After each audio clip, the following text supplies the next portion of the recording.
Hello, people of YouTube. I'm about to start the podcast.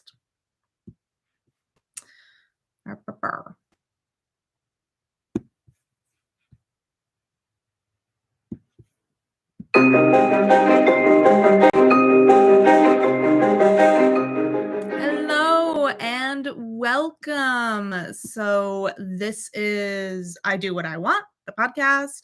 I am your host, Hollis, and it is my birthday. Yay! That's why I have my shiny lights going on in the back. For those of you watching the video, it is extra colorful today. I hope you appreciate it. And since it's my birthday, we're going to talk about what I've done this past year and what I'm going to do this coming year. So it's I'm calling my birthdays chapters now. So I'm not 41. I'm on chapter 41 of my life because I'm very nerdy and that brings me joy. So yeah, I'm calling my age a chapter now or a level depending on my mood.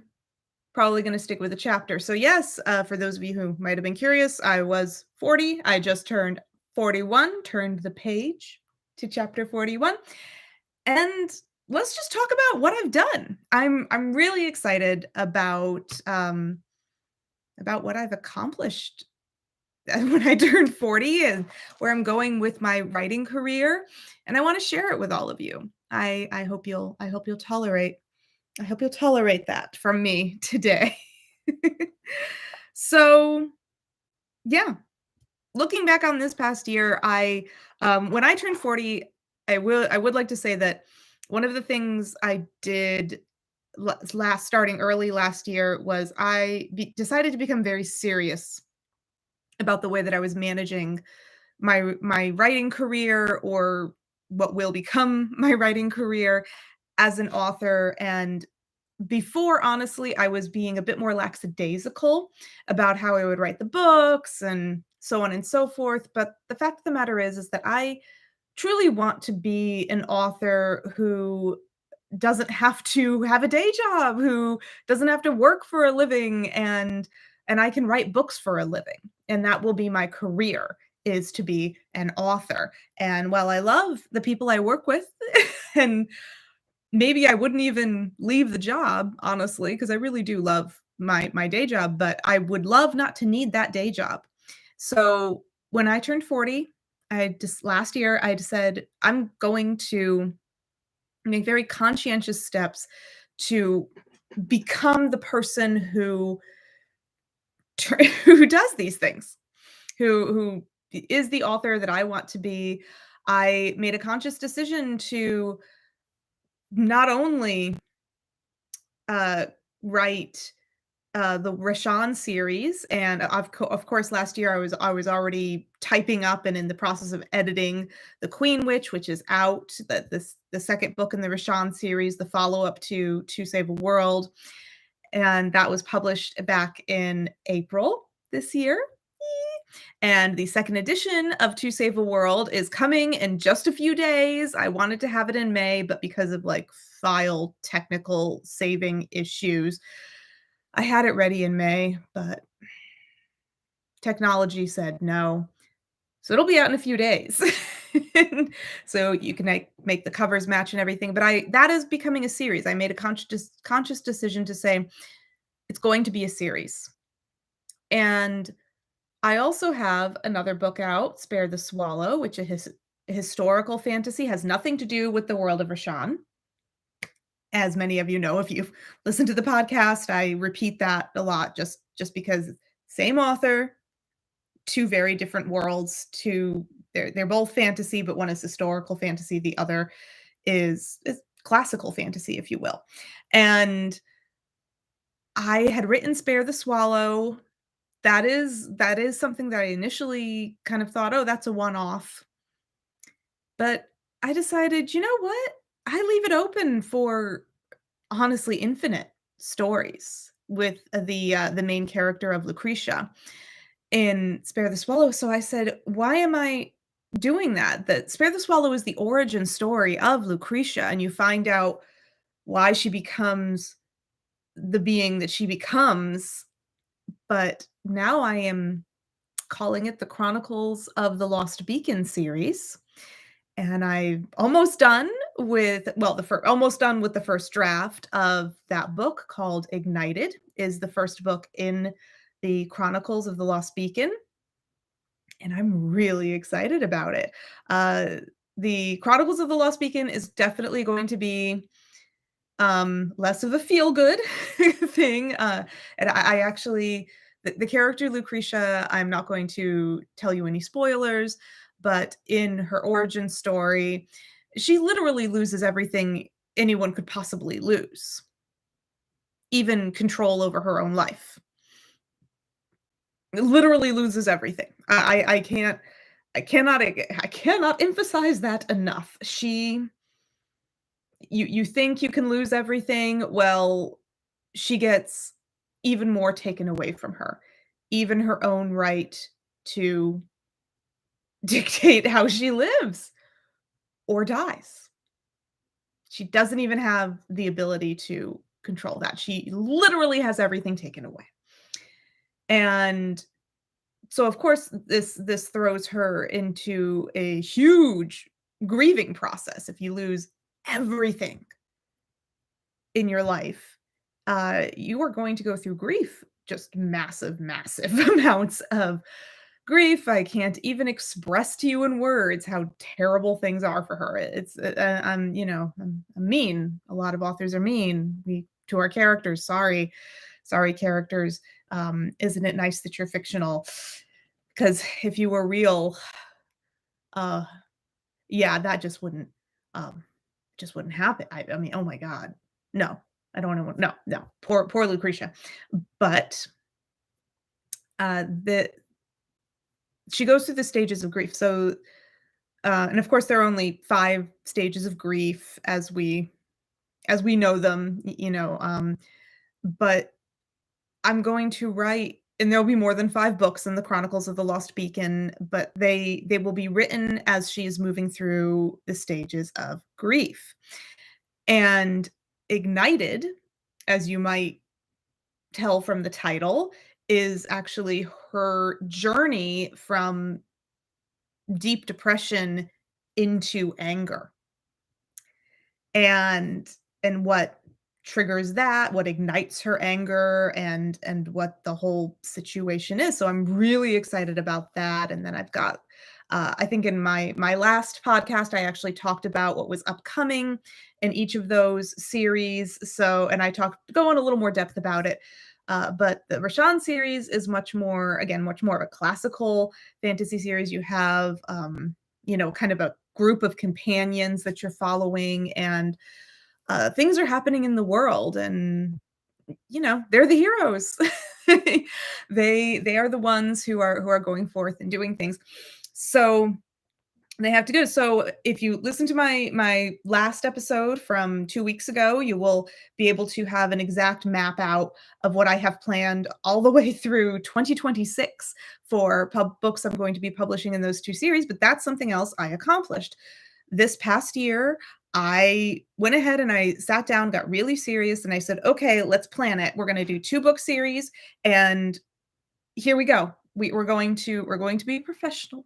Going to be professional about this, and I'm really excited. I also published in the past year. I published 2 books. I think that's a pretty big deal. For me, it's a big deal. I published Spare the Swallow back in October of 2022, and I published The Queen Witch in April of this year. And I'm going, and then To Save a World will be. I was supposed to technically have 3 books published, so I'm republishing the second edition anyway. The To Save a World, it kind of because I didn't have to rewrite it, but still the same story. It's a different edition, new cover, re-edited, catching all of the terrible comma splices and typos that were not properly edited the first time, but the story is the same. It's just much prettier now. And yeah, and I'm almost done with the first draft of Ignited, and that will be coming out. I am aiming for late this year. My goal for 2023, as far as number of books published, is 2. So technically, with the republication of To Save a World, I've met my goal, but I think what I would really like to do is get Ignited in there, probably in November, possibly December, but in time for Christmas. So, get them a book about the stages of grief for the holidays. Yay! That should be fun. Uh, I've learned a lot moving forward from that, but I've learned a lot in the past year about indie publishing. A lot, a lot, a lot. If you've listened to past episode of my podcast, you know that I have talked about my personal journey in self-publishing, and I am far from perfect, and I always say not that many people listen. I'm very grateful for those of you who do. But like, if you know anything about indie publishing that I'm not saying, message me, comment, let me know, because I am still learning. I am by no means an expert, but I am sharing what I have learned along the way, with hopes that somebody who is still muddling through and doesn't know what I already, that then I can help. Hopefully I can help them learn things or understand things a little faster than I did, so they can skip a few steps and not get caught up in some of the crap that I got. I mean, I actually did pretty well for myself, but just learning how to not deal with some of those pitfalls is super fun. So I've done that. I'm also doing workshops. That's another thing. One of the things that I love to do is I love to help. My friends and family know that about me. They know that I am a helper. I want people to do well, and I just yeah, I just wanna be there. I just wanna, make others feel good, and it makes me glad and brings me a lot of joy to bring aid and joy to others. So, I'm leading writers' workshops, and again, I'm no expert, but people do seem to ask for my advice, and I'm very happy to give it. Whatever I can give, if I am helping to spark inspiration in someone, then yeah, I wanna do it. So, or even if the questions I ask in these workshops trigger something in your brain that you go, "Oh my god, yes, I just needed someone outside of myself to ask that direct question." Because I find that sometimes with my own character creation process, or just writing in general, just whatever the process is, that sometimes you get so stuck in your own internal loop that you really do need someone outside of you to just ask a simple question to break, the writing block cycle, or whatever it is that might be holding you back, to just it's a fresh perspective, and it's still fresh ideas coming from you, but you needed somebody else to trigger that, "Oh, that's right. I don't have to take it from this angle. I can take it from that angle."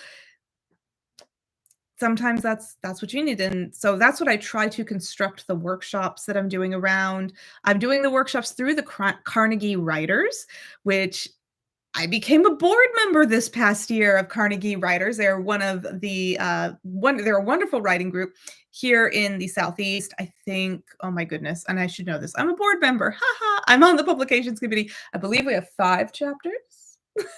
Those of you who listen who are on the Carnegie Writers, or you can just go to the Carnegie Writers website, and you'll know the exact number of chapters. That's that's something good, but I've been a member since 2018.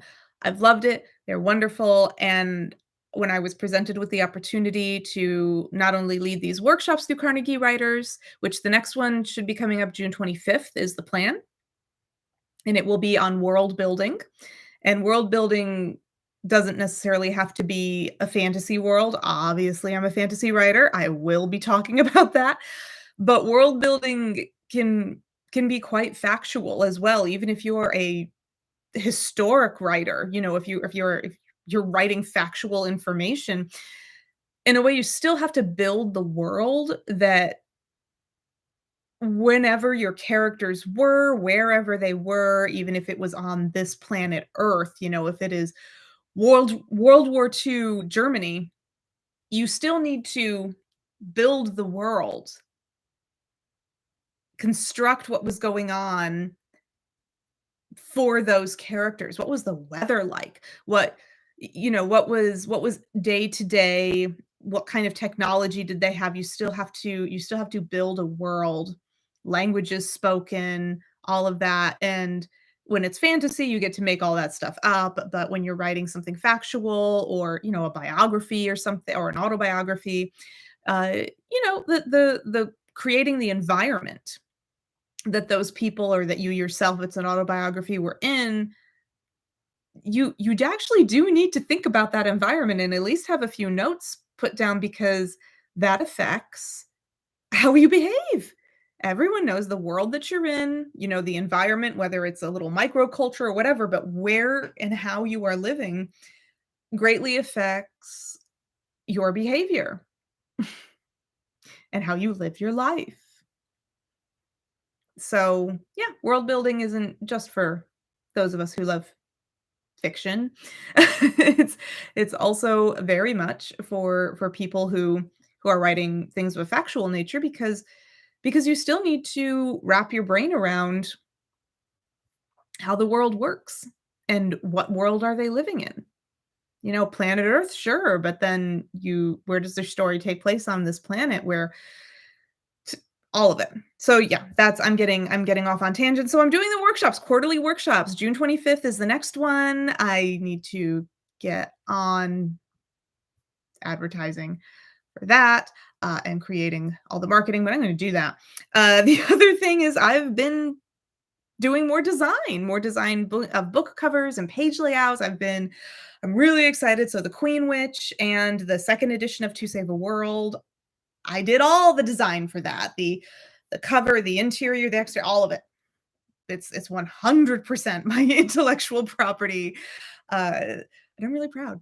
Really, really proud of that. And of course, it doesn't save me time, but it saves me a lot of money. And I love that my little book babies are fully mine in that sense. And I am going to continue forward with that. And I'll spare the swallow. The page layout and book cover was done by my friend Dio Jensen, who is a fantastic designer. She really did exactly what I needed. And I will say that as a designer myself, I think it's important to know when you are the right artist, even for your own work. And for Spare the Swallow, I did not feel I was actually the correct designer for that work. And I'm really, really glad that Dio worked with me to create such a beautiful thing. She created some exactly what I wanted. And and it was more than what I would have put forth for it. So yeah, as a design, even though I plan to continue doing my own book covers and page layouts for, indefinitely, uh, every now and again, yeah, when I don't feel I'm the right person for that, of course I'm going to reach out to someone else. And that's very important. The other thing, so I'm doing that, and then I'm also designing book covers for my friend Sarah Aaron, who wrote Behind Her City Eyes, a beautiful poetry book, about a book of poems about the first woman she ever loved. And yeah, it's a first love kind of book, and it's very emotional, it's very deep. I loved designing that cover, and I love Sarah. She's, like, the best human. I just love her. She knows that. And Sarah, if you're listening, hi. You know I love you. But she also started a new press called 21 Chieftains Press, and it's a publisher. So she's and then now I am on board. She took me on as an author. So I have a publisher now, and I have a publisher who happens to be one of my best friends. So score.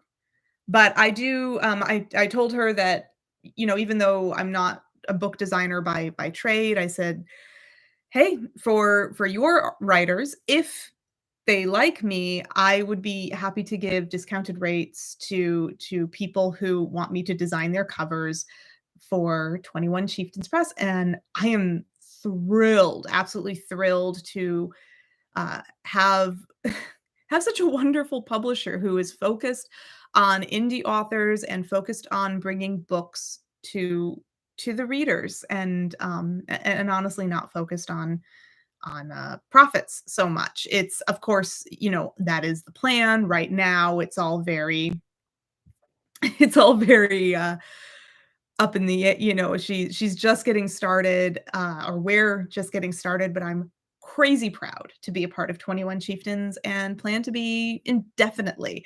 So that logo will be on all of my books, from here on out, and as long as she'll have me. And I encourage you to check out the website and the other authors for 21 Chieftains. I will put their website in in the comments below, uh, as Dio Jensen's website as well. And of course, my website is always, it's in my channel and so on and so forth. So, you want to see my website, it's there, which I need to update that, which is another thing that I'm going to be moving forward with. But let's still talk about the past year. Ba, ba, ba. Yeah, so I think that's the past year. I have published 2 books. I have written more books. I've planned a series for the next 3 years. Designing new book covers. I have a publisher. I learned a lot about indie publishing and gotten a lot more well versed at it. And yeah, and I'm a board member of a writers group, a pretty widespread successful writers group, which, by the way, I also am designing a book cover. I designed a book cover for the publications, of the Carnegie Writers. They have a publication where we highlight the work of members of our group from all chapters. I think, oh gosh, there's over a dozen writers from Carnegie Writers who contributed to the book called Creative Inspiration. And I'll put the Carnegie Writers website down and the things in the dialogue, whatever the things, the comments box, whatever description. My brain. So the description box as well, so that you can actually see how to get this book. I think it's an ebook. I don't know if you can print it, but I designed the cover for that as well. As per the request of the founder of Carnegie Writers and the other person on the publications committee. And I'm really excited and happy, and I get my name out there more, which makes me glad. And so this 40 was a great year. Frankly, I love being 40, and I love telling people that I'm 40 because most people don't believe me, and it might be a maturity level thing. I like to think that it's because I look younger than I am. Maturity level kind of works too, though. Young at heart.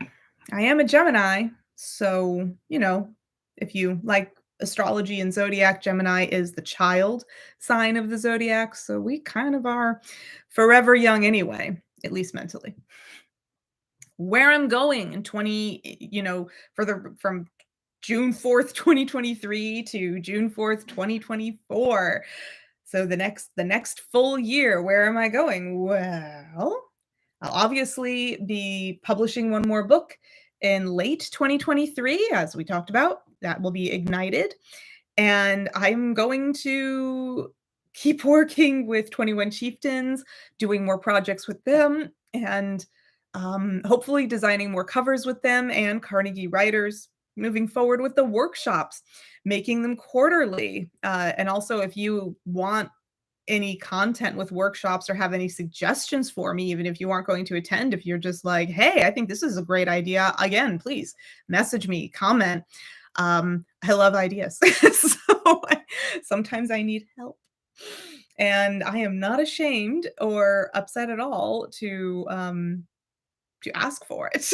So, which is also a valuable thing to do. And I'm presenting. So this coming November, the Carnegie Writers, and again, you on the website, you'll see all the dates and blah, blah, blah. But, this coming November, there is the Carnegie Writers' 10th anniversary as a writers group, and there is a conference, which is so exciting, and I'm actually going to be presenting at the Carnegie Writers' 10th anniversary conference this year in November. I'm really thrilled. It will be, I think it will be online and in person. I think it's going to be in Alpharetta, Georgia, actually. The Carnegie Writers is in the Southeast. The founder is in, Nashville, Tennessee, I believe, but I do believe the conference is happening in Georgia, in Alpharetta, Georgia this year, which is great because I live in Georgia. It's a little easier for me. But I'll be presenting on actually book cover design. I'll be talking about the process of designing. I'm not going to teach people how to design, like that's a whole other situation. That's like a semesters and degrees and things, but I will be mostly talking about how to work with a designer and communicate well, and if you are designing your own covers, just things that you want to consider. Cuz as somebody who has been on both sides of it, I was my degree is not in design. My degree is in world history, a specialization in ancient cultures and the ancient Etruscans. But I've been doing design work and just learning here and there. Especially, I have a lot of friends who are actually graphic designers, and they've taught me a lot. I was a project manager for graphic design and marketing agencies, so I learned a lot, and I've always been creative, artistic myself, and have had a perspective. So, yeah, do I know everything? Oh, God, no, absolutely not. But do I know how to find the right things, and do I know enough to a nice design, or where to look for help? Yeah, I definitely do. I definitely know how to find my answers. I definitely know how to help and how to facilitate the relationship. So I'm going to be talking about basically, as an author working with a designer, what kind of things you want to communicate to them so that they can get the right feeling for, just the right thing to get your book all set up. I have like, as a designer, when I design for other people, I actually have a list of questions that I will send, and just, and they're not like, what colors do you like, or things like that. They are more kind of abstract questions, but it helps a designer who is a creative person, so don't worry, their brains will process it, get an emotional feeling for your work, as opposed to the other way around. But anyway, I'm obviously excited to do this thing, and I'll be contributing an entry into the Carnegie Writers guide, as about just how to work with a designer, and how to hopefully get the best book cover design out of yourself, including just, keeping track of trends in the book cover world, because what we all want is, on the bookshelves in the stores themselves, you want your book to be the one that they turn that cover forward, and that it's not just another one where you only see the spine. You want them to love your cover so much that they turn it forward. So it's got to be very, very beautiful, but it also kinda has to be on trend. So, obviously, I'll talk about whatever current trends are happening now, but you also have to pay attention to where things are going, which is another reason why, To Save a World, I'm doing a 2nd edition, because when I designed that cover 5 years, oh my goodness, 6 years ago. When I designed that cover 6 years ago, it was on trend, but guess what? That cover 6 years ago cover of To Save a World, which I'm still proud of, and I still think it's gorgeous, that is absolutely not on trend anymore. It is not what people are looking for when they're walking through the bookstores. It's not gonna be an eye catcher like it was 6 years ago, and that's just something to be aware of. 6 years ago, To Save a World, the 1st edition, when I walked into Barnes& and Noble that had ordered it, they had turned that book cover forward, because I paid attention to what it was at the time, but now that first edition, they're not turning that book cover forward anymore. It's no longer on trend, but the new book cover is. So it's important. Those things. I'm getting off track. Ongoing writing workshops. We already talked about that. I actually am going to be working with a virtual assistant. I found, and this is something else that I will probably talk about and touch on more in future podcast episodes, but I found there are a lot of assistants, virtual assistants out there that are actually extremely affordable. I am by no means rich. I have a very firm budget, but people will work for $6 an hour. I mean, and up. I'm actually paying my guy a little bit more than that. I'm really excited to work with him. And also I'm only asking for 3 to 5 hours maximum, but 3 to 5 hours a week. Probably 3 hours average. And I'm just gonna have him help me with the things that I am not good at, which is driving traffic, online traffic to my website, all of that, because I have found that with my personal things, all of the personal research, I won't go into like doing your own research and SEO and blah, blah, blah. But my major pain point is that I don't have enough exposure. I don't have enough people finding me online. How I'm advertising is actually pretty good. I All of those things are actually pretty good. I don't really have issues with my content itself. Everything can be improved, but the content I put out itself is not bad. It's not my problem. My problem is that there's not enough traffic there aren't enough people seeing that content. And I don't have a ton of reviews on my books. The people who do read and review my books, they give me great reviews and I'm thrilled. But I don't have a lot of them because people don't know I exist. So that is something else that I'm going to be doing. And Thomas, the guy, very very nice guy, he's going to be helping me virtually and just focusing on driving that traffic to my website, to my social media. Honestly, mostly to my website. And I will be setting up a direct sales page on my website. In the past, I've just had the landing page that says, "Hi, this is the me," and then a blog where I do my blog entries. But on that main page, I am going to have a direct purchase, which is something I've been missing, of course.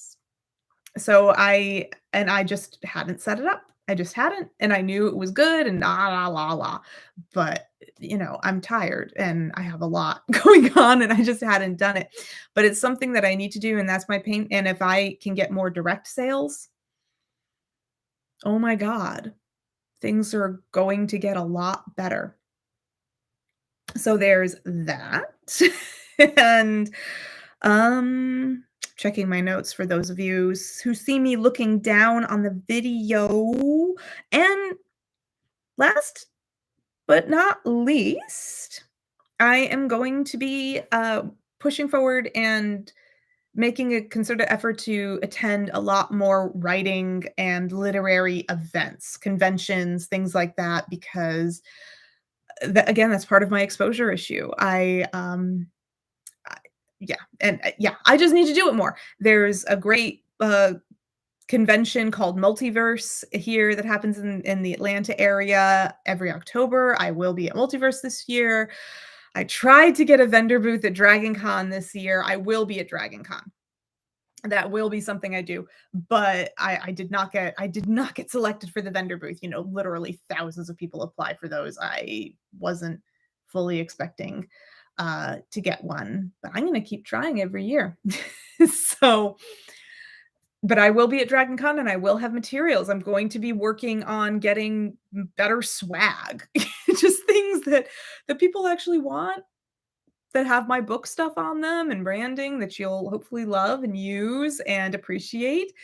I do have swag now. I have a Redbubble shop and I'm going to be revamping the Redbubble shop, but I'm going to, yeah, have the online stores. I'm going to have everything just moving forward, making myself more visible, making it uh easier to find me, and hopefully gaining more readers because I truly believe that my books are great. I do. I mean, as a writer, I really like my own writing. I do. I know what happens. I wrote the thing, but I actually enjoy reading my own books. And I know that sounds a little self-preening perhaps, I don't know, but I love reading other books too, of course, I love it, and I get so inspired by other writers and authors out there.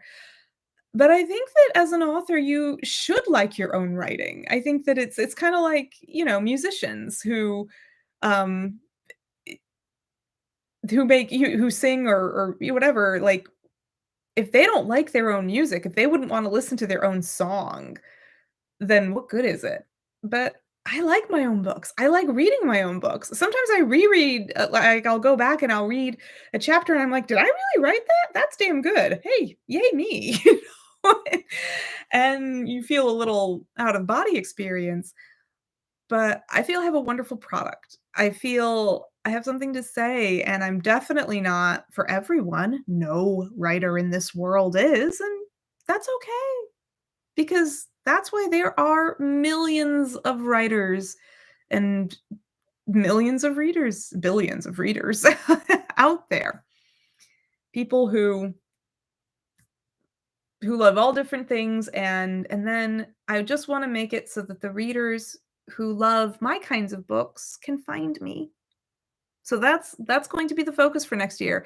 When I get to turning the page to chapter 42 in 2024, I'm going to have the goal I have the goal, I'm not going to, I have the goal to just have hopefully doubled all of my sales and just have people know who I am and have more readers because, I mean, that's why I write these things, right? I wanna share. I wanna share my crazy imagination with the rest of the world, and I hope that you'll enjoy it. So, thank you so much. Thank you for celebrating with me. I kind of wish I had, like, a little birthday kazoo, like, "Woo!" or whatever with the streamer. Just imagine that I did that. I was like, "Beep, beep," with the birthday horns things. I don't have them. Um, but that is it. Also, please like and subscribe to my channel. I always forget to say that. So, please ring the bell so that you know when you have a new episode coming. Follow me so that you'll be notified when a new episode, all of that. And I hope that you have a wonderful, wonderful night.